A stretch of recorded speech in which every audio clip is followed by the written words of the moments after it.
Hi friends, welcome back to my YouTube channel. ನಾನು ಎಲ್ಲಿಗೆ ready ಆಗ್ತಾಯಿದ್ದೀನಿ ಅಂದರೆ ಇವತ್ತು ಬಂದುಬಿಟ್ಟು ಊರಿಗೆ ಹೋಗ್ತಾ ಇದ್ದೀವಿ. ನಮ್ಮೂರಿಗೆ ಹೊರಡ್ತಾ ಇದ್ದೀನಿ.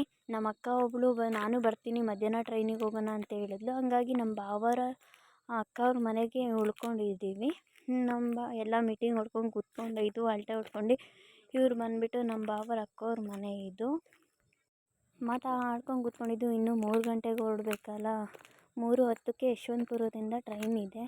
ಹಾಗಾಗಿ ಎಲ್ಲ ಮಾತಾಡ್ಕೊಂಡು ಕೂತಿದ್ವಿ. ಇಲ್ಲಿ ಬಂದುಬಿಟ್ಟು ಖುಷಿನ ಜಾಸ್ತಿ ಮುದ್ದು ಮಾಡ್ತಾರೆ ಅನ್ನೋದೇ ಒಂದು ರೀಸನ್ ಆಗಿತ್ತು ನಮ್ಮ ಜೀವನ್ಗೆ.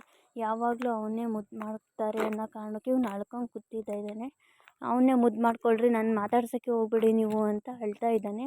ಹಂಗೂ ಅಕ್ಕ ಬೇಕು ಅಂತಲೇ ಹಂಗೂ ರೇಗಿಸ್ತಾನೇ ಇದ್ದಾರೆ. ಇವನ್ನೇ ಮುದ್ದು ಮಾಡ್ತೀನಿ, ನೀನು ಬಂದಿದ್ದು ನಮ್ಮ ಜೀವನ್ಗೆ ಖುಷಿನೇ ಇಲ್ಲ ಕಣೋ ಅಂತ ತುಂಬ ರೇಗಿಸ್ತಾಯಿದ್ರು. ಅವನು ಅದಕ್ಕೆ ಆಚೆ ಹೋಗಿ ಅಳ್ಕೊಂಡು ನಿಂತಿದ್ದಾನೆ.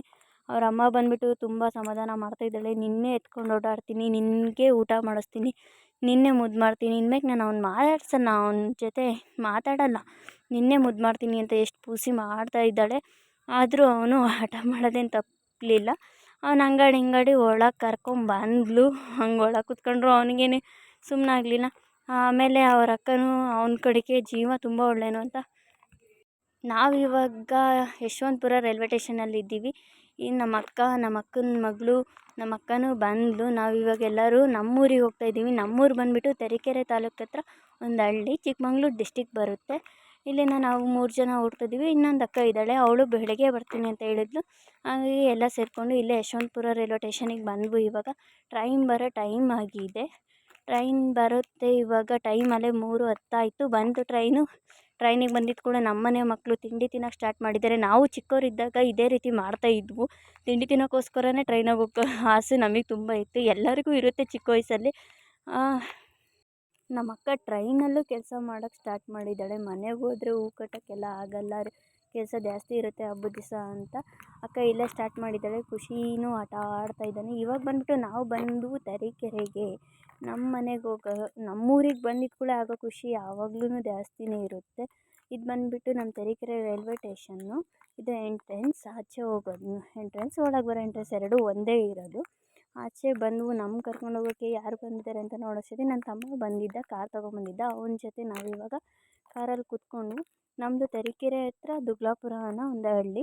ಇವಾಗ ಹೊರಟು ಮನೆಗೆ. ಊರೊಳಗೆ ಬಂದಿದ್ದ ಕೂಡಲೇ ಲೈಟಿಂಗ್ಸು ಎಲ್ಲ ಹಾಕಿದ್ರು. ಹಬ್ಬ ಬಂದುಬಿಟ್ಟಿರೋದು ನಾಳೆ ಮತ್ತು ನಾಡ್ದು. ಹಬ್ಬ ಯಾವ ಹಬ್ಬ ಅಂತ ಹೇಳಿದರೆ ಗುಳ್ಳಮ್ಮನ ಹಬ್ಬ ಅಂತ ಮಾಡ್ತಾರೆ ನಮ್ಮೂರಲ್ಲಿ. ಪ್ರತಿ ವರ್ಷಕ್ಕೊಂದ್ಸಲ ಮಾಡ್ತಾರೆ. ಈ ಹಬ್ಬದ ವಿಶೇಷತೆ ಏನು ಅಂದರೆ ಹಳ್ಳಿ ಮರಕ್ಕೂ ಮತ್ತು ಬೇವಿನ ಮರಕ್ಕೂ ಬಂದುಬಿಟ್ಟು ಸೋಮವಾರ ಅವೆರಡಕ್ಕೂ ಮದುವೆ ಮಾಡಿಸ್ತಾರೆ. ಹೆಂಗೆ ಗಂಡು ಹೆಣ್ಣಿಗೂ ಮದುವೆ ಮಾಡಿಸ್ತಾರೆ, ಅದೇ ರೀತಿ ಶಾಸ್ತ್ರ ಸಂಪ್ರದಾಯದ ಪ್ರಕಾರ ಮಾಡಿಸ್ತಾರೆ ಫಸ್ಟ್ನೇ ದಿವಸ. 2ನೇ ದಿವಸ ಬಂದುಬಿಟ್ಟು ಕುರಿ ಕಡ್ದು ಚಿಕನ್ ಎಲ್ಲ ಮಾಡಿಬಿಟ್ಟು ದೇವರಿಗೆ ಎಡೆ ಮಾಡ್ತಾರೆ. ಈ ಹಬ್ಬದಲ್ಲಿ ಇದೇ ವಿಶೇಷತೆ. ನಮ್ಮೂರಲ್ಲಿ ಮಾತ್ರ ಮಾಡ್ತಾರೆ, ಪಕ್ಕದ ಹಳ್ಳಿಗೆಲ್ಲ ಮಾಡಲ್ಲ. ಇದೆಲ್ಲ ಮುಗಿಸ್ಕೊಂಡು ಮನೆ ಒಳಗೆ ಬಂದ್ವು. ಮನೆ ಒಳಗೆ ಬಂದಿದ್ದ ಕೂಡ ಮತ್ತೆ ಜೀವನ ಮುದ್ದು ಮಾಡ್ತಾಯಿದ್ದಾರೆ ಅಂತ ಇವ್ರಿಗೆ ಹೊಟ್ಟೆ ಕಿಚ್ಚು ಜಾಸ್ತಿಯಾಗಿದೆ. ನಮ್ಮಪ್ಪ ನಮ್ಮಮ್ಮ ಅವ್ರಿಗೆ ತುಂಬ ಖುಷಿಯಾಗಿದೆ. ಏಕೆಂದರೆ ಹಬ್ಬಕ್ಕೆ ಮೊಮ್ಮಕ್ಕಳು ಮತ್ತು ಮಕ್ಕಳು ಎಲ್ಲ ಬಂದರೆ ಎಷ್ಟು ಖುಷಿಯಾಗುತ್ತಲ್ಲ. ಅದರಲ್ಲೂ ನಮ್ಮಮ್ಮನ ಮುಖದಲ್ಲಿ ತುಂಬಾ ಖುಷಿ ಕಾಣಿಸ್ತಾ ಇದೆ. ನಮ್ಮ ಅಕ್ಕ ಇನ್ನೂ ಬರಬೇಕು, ಅವರು ಬೆಳಗ್ಗೆ ಬರ್ತೀನಿ ಅಂತ ಹೇಳಿದ್ರು. ಹಂಗಾಗಿ ನಾವು ಈ ಲಾಗ್ನ ಇಲ್ಲಿಗೆ ಕಂಪ್ಲೀಟ್ ಮಾಡ್ತೀನಿ. ನೆಕ್ಸ್ಟ್ ನಾಳೆ ನಡೆಯೋ ಹಬ್ಬದೆಲ್ಲ ನೆಕ್ಸ್ಟ್ ಲಾಗಲ್ಲಿ ನೋಡೋಣ. ನೆಕ್ಸ್ಟೇ ಬೇರೆ ಲಾಗ್. ಈ ವಿಡಿಯೋ ನಿಮಗೆ ಇಷ್ಟ ಇದ್ದರೆ ಲೈಕ್ ಮಾಡಿ, ಶೇರ್ ಮಾಡಿ, ಕಾಮೆಂಟ್ ಮಾಡಿ, ಆದರೆ ಸಬ್ಸ್ಕ್ರೈಬ್ ಆಗೋದು ಮರಿಬೇಡಿ ಫ್ರೆಂಡ್ಸ್. Boy friend.